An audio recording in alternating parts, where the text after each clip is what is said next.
Halo teman-teman, jumpa lagi bersama saya Agronomia AS Channel. Harapan saya teman-teman semua dalam keadaan yang baik, sehat, dan sukses selalu dalam berkarya. Pada kesempatan ini saya akan berbagi tentang cara pembuatan pupuk kompos.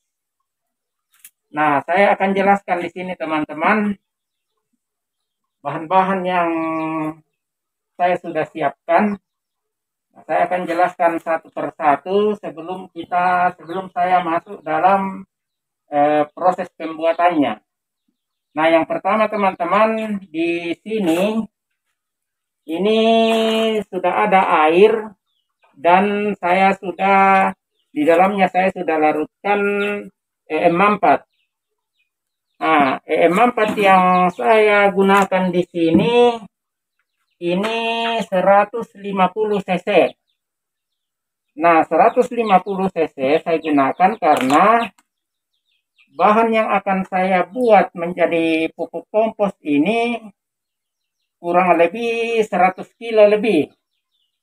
Nah, kalau EM4 untuk 1 liter itu bisa digunakan untuk membuat kompos 1 ton. Nah, karena di sini lebih 100 kilo saya perkirakan, maka saya menggunakan 150 cc EM4. Nah, ini teman-teman. Lalu berapa liter air untuk 150 cc EM4? Ini kurang lebih 10 liter air. Nah, yang saya gunakan untuk campuran EM4 itu adalah gula merah. Nah, bisa juga kita menggunakan tetes tebu, tapi di sini saya menggunakan gula merah. Berapa banyak gula merah yang digunakan? Nah, saya menggunakan perbandingan demikian teman-teman. Untuk 10 liter air itu kurang lebih takaran gulanya itu kita perkirakan sama kalau kita membuat teh untuk kita minum. Jadi diperkirakan manisnya seperti itu.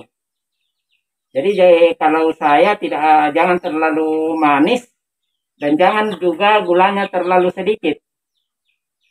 Jadi yang saya gunakan itu saya perkiraannya adalah manisnya sama dengan kalau kita membuat teh untuk kita minum. Nah, kurang lebih seperti itu teman-teman. Jadi kita perkirakan saja berapa gula yang kita kasih yang kira-kira manisnya sudah sama kalau kita membuat teh. Lalu dicampur dengan EM4. Lalu ini setelah dicampur saya diamkan itu paling cepat 6 jam.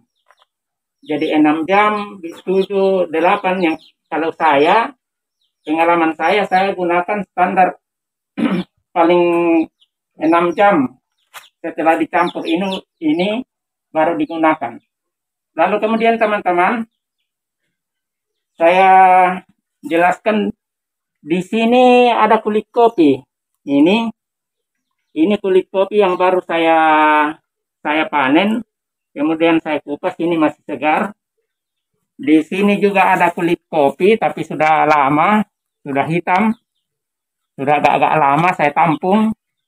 Nah, kemudian di sini ada bahan-bahan rerumputan, sudah saya cincang juga. Tapi karena sudah saya diamkan beberapa lama sehingga sudah berubah warna begini, karena saya terlalu sibuk. Kemudian di sini juga, nah ini teman-teman ada kulit rambutan. Di sini macam-macam. Batang kacang tanah yang saya sudah cincang ini. Ada juga kulit langsat. Ada pisang yang sudah busuk di dalam ini. Kemudian di sini ada kotoran ayam. Ini kotoran ayam yang sudah kering teman-teman. Ini. Kemudian di sini ada tanah. Ini tanah. tanah yang saya ambil di sekitar lokasi saya, ini tanah kurang lebih 10 kilo. Ya, 10 kilo lebih. Nah, kenapa saya menggunakan tanah? Karena di tanah itu kan mengandung juga mikroorganisme. Jadi supaya dia ada penyesuaian antara mikroorganisme yang ada di M4 dengan mikroorganisme yang ada di sekitar lahan di mana saya buat ini pupuk, maka saya menggunakan sedikit tanah. Untuk 100 kilo, perkiraan 100 kilo pupuk yang dibuat, itu saya menggunakan 10 kilo tanah. Fungsi lain dari tanah ini untuk menjaga suhu. Ya, suhu dari pupuk kompos setelah dicampur. Biasanya kalau tidak menggunakan tanah, kalau hanya rerumputan bahan lain itu biasanya suhunya kadang terlalu tinggi.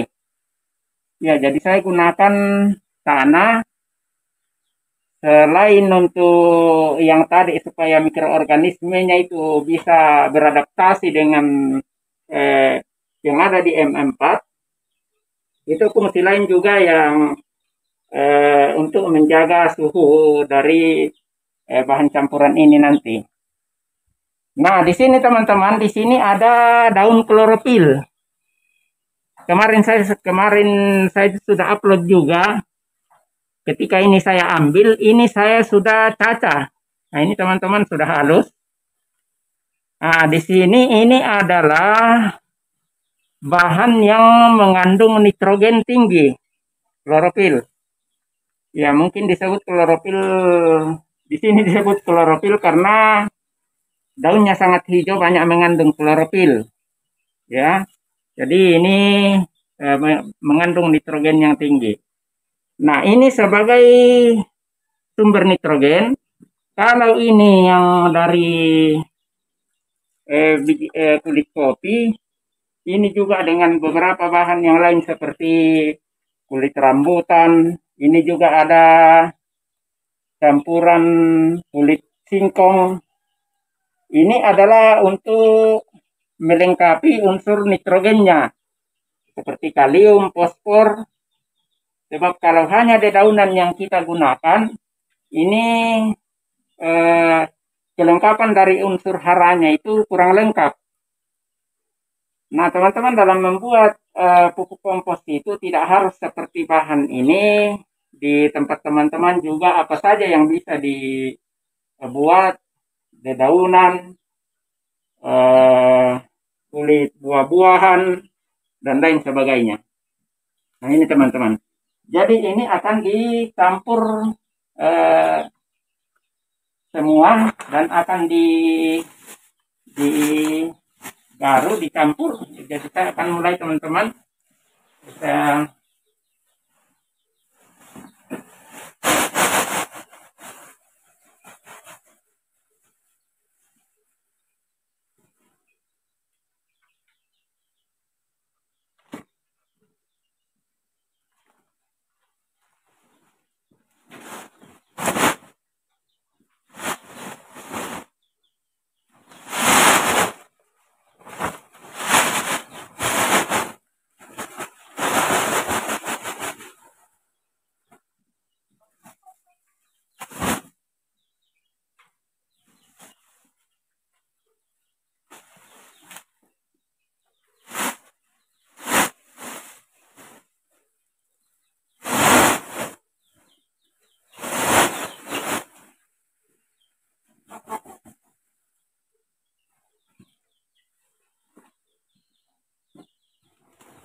Nah, setelah begini teman-teman, ini kita akan siram dengan air yang ada M4-nya tadi.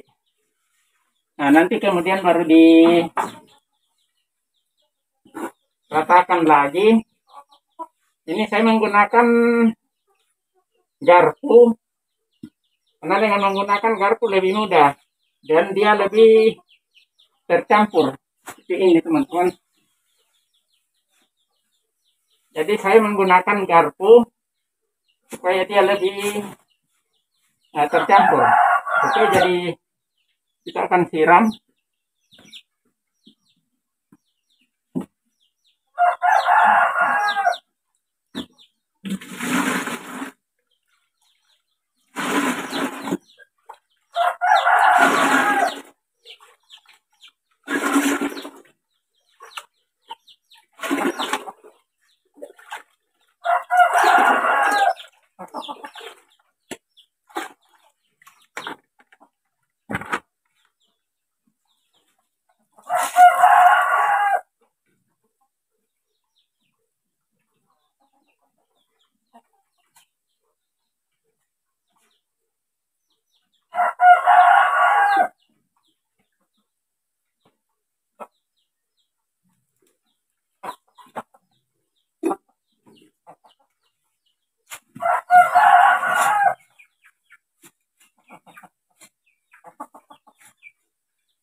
Nah, setelah begini teman-teman, bagaimana kondisi airnya?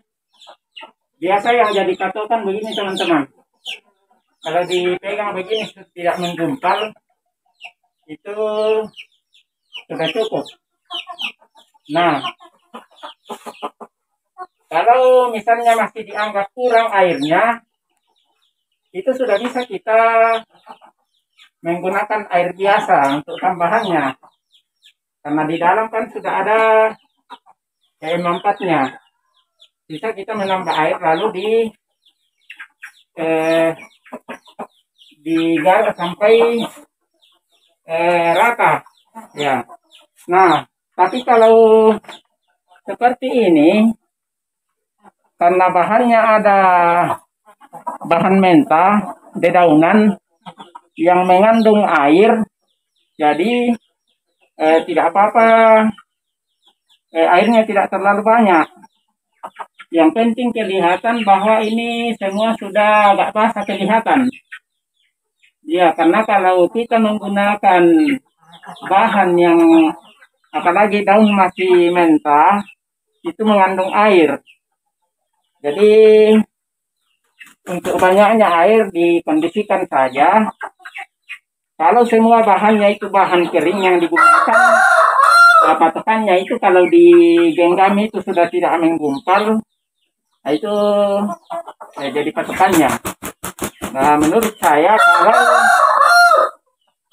bahannya ada yang mentah seperti tadi kulit kopi yang masih mentah, kemudian dedaunan itu mengandung air, jadi airnya itu secukupnya. Nah begini teman-teman, jadi kalau sudah seperti ini sudah siap untuk kita tutup. Nah lalu berapa lama ini bisa jadi? Menurut pengalaman saya, kalau pembuatan pupuk kompos itu tidak bisa kita memberikan patokan bahwa 1 minggu, 2 minggu, atau 3 minggu. Itu tergantung dari bahan yang digunakan. Ada bahan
ini kita tutup.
Nah, setelah seperti ini teman-teman sudah tertutup. Ini selalu kita kontrol suhunya. Nah, di sini dalam pengontrolan suhu saya tidak menggunakan termometer, tapi kita bisa buka, kita lihat di dalamnya, kita masukkan kita punya tangan. Kalau tangan kita serasa terlalu panas, nah itu kita balik ya. Dan biasanya ini setiap 3-4 hari sekali dibalik supaya dia lebih merata dan prosesnya lebih cepat. Nah, kalau punya termometer lebih bagus lagi kalau diukur suhunya. suhu sekitar 30-40 kita sesuaikan. Ya, kita perkirakan yang penting tidak terlalu panas. Sebab kalau terlalu panas itu bakterinya nanti bisa mati. Nah, tadi itu saya tandai pertama, itu salah satu cara supaya suhu tidak terlalu tinggi. Ya. Jadi, oke teman-teman, semoga video ini atau cara pembuatan ini bisa menjadi salah satu literatur bagi teman-teman yang akan membuat pupuk kompos. Dan mohon teman-teman dukung channel ini dengan cara subscribe, share, dan komen, agar melalui channel ini saya selalu bisa berbagi dengan teman-teman tentang hal-hal menyangkut pertanian, ternakan, dan juga ikan dan lainnya. Dan semoga ini bisa bermanfaat, dan sampai jumpa di video selanjutnya.